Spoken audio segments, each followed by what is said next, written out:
ಆ ಸುಲೇಮಾನೇ ಸಿಗಬೇಕಲ್ಲ, ಏನು ಶಿವಪ್ಪ ಸಿಗೋದೇ ಇಲ್ಲ. ಸುಲೇಮಾನೇ ಸಿಗಬೇಕು, ಅಜಗರ ಸಿಗಬೇಕು, ಅಮ್ಮಾದರ ಸಿಗಬೇಕು. ಅದು ಇನ್ನೂ ಭಾಳ ತನಿಖೆ ಇನ್ನೂ ಡೀಪ್ ಹೋಗ್ಬೇಕದು. ಇದ್ರ ಹಿಂದೆ ಏನೇನು ಷಡ್ಯಂತ್ರ ಇದೆ ಅನ್ನೋಂಥದ್ದು ಭಾಳ ಇದು ಸುಮ್ಮನೆ ಇಲ್ಲ, ಸಾಮಾನ್ಯ ಇಲ್ಲ ಇದು ಈ ಇಶ್ಯೂ. ಇದನ್ನು ನಾವು ವಿಧಾನಸಭೆಯಲ್ಲಿ ಭಾಳ ಕ್ಲಿಯರಾಗಿ ಹೇಳಿದ್ರು ಅವಾಗ ಸರ್ಕಾರ ಒಪ್ಪಲಿಲ್ಲ. ಆ ದುರ್ದೈವ ಅಂದರೆ ಕೆಲವೊಂದು ಕಾಂಗ್ರೆಸ್ಸಿನ ಮಂತ್ರಿಗಳು ಇಟ್ಟು ಇಮ್ಯಾಚ್ಯೂರ್ಡ್ ಸ್ಟೇಟ್ಮೆಂಟ್ ಕೊಟ್ಟರು. ಇವತ್ತವರು ಮುಖನೇ ಇಲ್ಲ. ಗೃಹ ಮಂತ್ರಿಗಳ ಚಿಮಾರಿ ಹಾಕಿದ್ದಾರೆ ಖರ್ಗೆ ಅವರಿಗೆ. ಅವ್ನು ಏನೂ ಗುರ್ತಿರೋದಿಲ್ಲ, ಸುಮ್ಮನೆ ಏನೋ ಬಂದು ಮಾಧ್ಯಮ ಕೇಳ್ತಾರೆ. ಹಂಗೆಲ್ಲ ಖರ್ಗೆ ಅವರು ಇಂಥ ಒಂದು ಬೇಜವಾಬ್ದಾರಿ ಏನು ಹೇಳಿಕೆ ಕೊಡೋದು ಬಿಟ್ಟು ಸರಿಯಾಗಿ ತಮ್ಮ ಇಲಾಖೆಯಲ್ಲಿ ಕೆಲಸ ಮಾಡಲಿ. ಗ್ರಾಮೀಣಾಭಿವೃದ್ಧಿ ದೊಡ್ಡ ಇಲಾಖೆ ಇದೆ, ಕೆಲಸ ಮಾಡೋದು ಬಿಟ್ಟು ಬರೇ ಹಿಂದೂಗಳಿಗೆ ಬೈದು ಬರೇ ಅಲ್ಲಿ ಕಲಬುರಗಿಯಲ್ಲಂತರೂ ದಿನನಿತ್ಯ BJPಯ ಕಾರ್ಯಕರ್ತರ ಕೊಲೆ ಆಗ್ತಾಯಿದೆ. ಅದನ್ನು ಕಾನೂನು ವ್ಯವಸ್ಥೆನ ಸರಿಪಡಿಸೋ ಕೆಲಸ ಮಾಡೋದು ಬಿಟ್ಟು ಇಂಥದ್ದು ಮಾಡೋದ್ರಿಂದ ಅವ್ರ ಗೌರವ ಅವ್ರದ್ದೇ ಕಡಿಮೆ ಆಗ್ತದೆ. ನೋಡಿ, ನಾವು ಅದೇ ಹೇಳೋದು, ಮನೆ ವಿಧಾನಸಭೆಯಲ್ಲಿ ನಾನು ಹೇಳಿದ್ದದೇ, ನೀವು ಬರೀ ಕೇವಲ ಒಂದು ಕೋಮಿಗೆ 10,000 ಕೋಟಿ ಕೊಡ್ತೀನಿ, ಏನೋ ವಕಫ್ ಆಸ್ತಿಗಳ ರಕ್ಷಣೆಗಾಗಿ 100 ಕೋಟಿ ರೂಪಾಯಿ ಕಂಪೌಂಡ್ ಕಟ್ಟಲಿಕ್ಕೆ ಕೊಡ್ತೀನಿ ಅಂತಾರೆ. ಆದರೆ ಹಿಂದೂ ಧರ್ಮದಿಂದ ಬರುವಂಥ ಆದಾಯ ಏನು ಬರ್ತದೆ ಹಿಂದೂ ಧಾರ್ಮಿಕ ಸಂಸ್ಥೆಗಳಿಂದ, ಅದನ್ನು ಒಯ್ದು ನೀವು ಅವರ ಅಭಿವೃದ್ಧಿಗೆ ಇವತ್ತು ಹಣ ಕೊಡ್ತಾಯಿದ್ದೀರಿ. ನಮಗೇನು ವಿಷಯ, ಈಗ ನಮ್ಮ ಹಣನೇ ತೊಗೊಂಡು ಅದರಲ್ಲಿ 10% ಸಿ ವರ್ಗದ ಏನು ದೇವಸ್ಥಾನದ ಅವು ಕೊಡ್ತೀನಿ ಅಂತಾರೆ. ನಮ್ಗೆ ಹಿಂದೂಗಳಿಗೆ ಒಂದು ಕಾನೂನು, ಅವ್ರಿಗೆ ಒಂದು ಕಾನೂನು.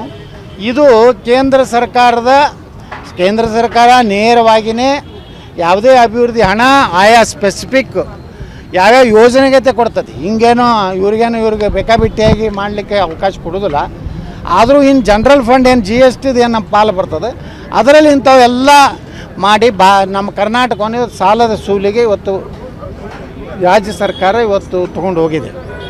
ದೊಡ್ಡದಿದೆ. ಈಗ NIAದವರು ತೊಗೊಂಡಿದ್ದಾರೆ.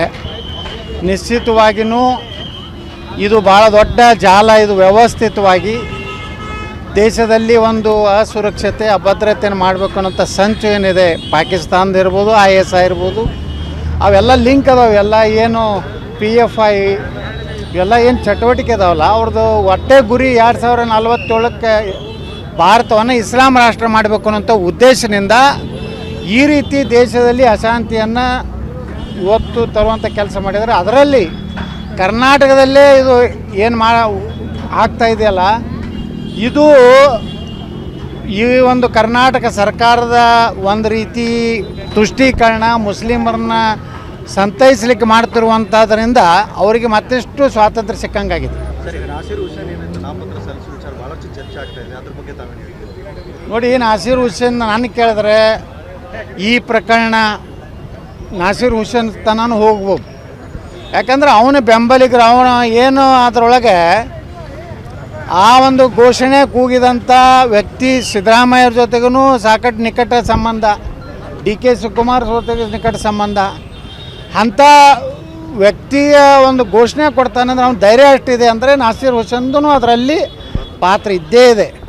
ಅದಕ್ಕೆ ಸರ್ಕಾರ, ನಾನು ಈಗಾಗಲೇ ಕೆಲವೊಂದು ನಿವೃತ್ತ IAS ಅಧಿಕಾರಿ, IPS ಅಧಿಕಾರಿಗಳು ಉಪರಾಷ್ಟ್ರಪತಿಗಳಿಗೆ ಪತ್ರ ಬರೆದಿದ್ದಾರೆ.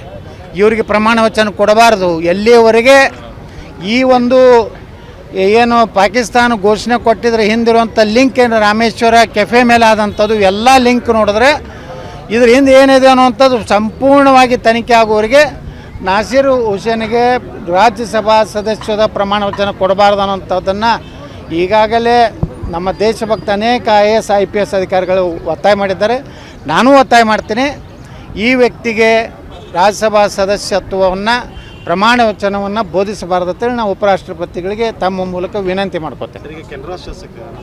ಮನೆ ಭೇಟಿ ಇದೆ. ಅವರು ನನಗೆ ಎಲ್ಲ ಸಭೆ ಆದಮೇಲೆ ನನ್ನ ಜೊತೆ ಒಂದು 15 ನಿಮಿಷ ಮಾತಾಡಿದ್ರು. ನಾನು ಹೇಳಿದೆ, ಯಾವುದೇ ಲೋಕಸಭೆಗೆ ನಾನು ಸ್ಪರ್ಧೆ ಮಾಡೋದಿಲ್ಲ ಮತ್ತು ನನಗೆ ಕರ್ನಾಟಕದಲ್ಲಿ ಚುನಾವಣಾ ಪ್ರಚಾರದ ಜವಾಬ್ದಾರಿ ಕೊಡ್ರಿ ಪ್ರತ್ಯೇಕವಾಗಿ. ನಾನು ಇಡೀ 28 ಲೋಕಸಭೆಯಲ್ಲಿ ಪಕ್ಷದ ಒಂದು ಕೆಲಸ ಮಾಡ್ತೀನಿ.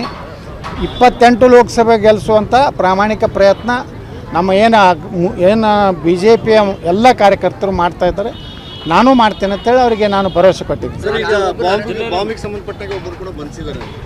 ಈಗ ಇವರು ನಮ್ಮ NEP ರಾಷ್ಟ್ರೀಯ ಶಿಕ್ಷಣ ನೀತಿಯನ್ನು ತೆಗೆದು SEP ಅಂತ ಮಾಡ್ತಾಯಿದ್ದಾರೆ. ನಾ ಇಷ್ಟೇ ಮಧು ಬಂಗಾರಪ್ಪ ಅವ್ರು ಹೇಳ್ತೀನಿ, ನಿಮ್ಮ ಸರ್ಕಾರ ಭಾಳ ದಿವಸ ಇರೋದಿಲ್ಲ. ಇನ್ನು 3-4 ಲೋಕಸಭೆಗಳನ್ನ ನಿಮ್ಮದು ಸರ್ಕಾರ ಬೀಳೋದು ಖಚಿತ. ಮತ್ತು ನಾವು ಈ ರಾಜ್ಯದಲ್ಲಿ ರಾಷ್ಟ್ರೀಯ ಶಿಕ್ಷಣ ನೀತಿನೇ ಜಾರಿ ಮಾಡ್ತೀವಿ. ನೀವೇನೇ ಹಿಂದೂ ವಿರೋಧಿ ಯಾವುದೇ ಪಠ್ಯ ಪುಸ್ತಕದಲ್ಲಿ ಸೇರಿಸಿದ್ರು ನಾವು ಎಲ್ಲನೂ ತೆಗೆದು ಹಾಕಿ ನಿಜವಾದಂಥ ರಾಷ್ಟ್ರೀಯ ನೀತಿ ಅನ್ನೋದೇ ರಾಷ್ಟ್ರೀಯ ಶಿಕ್ಷಣ ನೀತಿ, ಅದನ್ನೇ ಜಾರಿ ಮಾಡ್ತೀವಿ. ಮಧು ಬಂಗಾರಪ್ಪನವ್ರು ದುಡುಕಬಾರ್ದು. ಪಾಪ ಲೋಕಸಭೆ ಆಗುವವರೆಗೆ ಅವ್ರದ್ದು ಎಲ್ಲರದ್ದು ಕುರ್ಚಿರ್ತದೆ. ಲೋಕಸಭೆ ನಂತರ BJP ಸರ್ಕಾರನೇ ರಾಜ್ಯದಾಗ ಬರ್ತದೆ.